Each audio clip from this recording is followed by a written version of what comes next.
chocolate cake na gustong-gusto ng mga clients ko.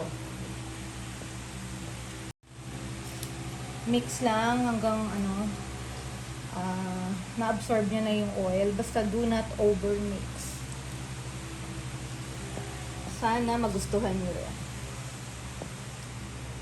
Dito ako nagsimula sa cake na to.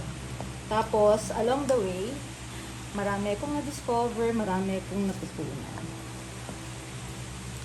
So, sana kayo rin.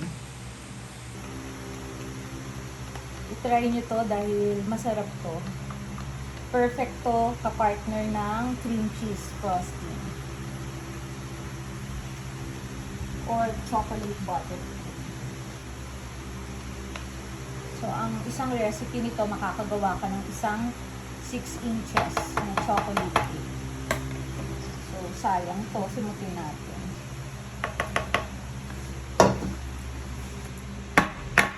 Para matanggal yung air bubbles.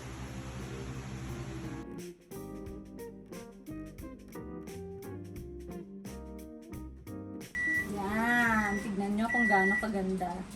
Oh, yan ha. Oh. Ito pang isa.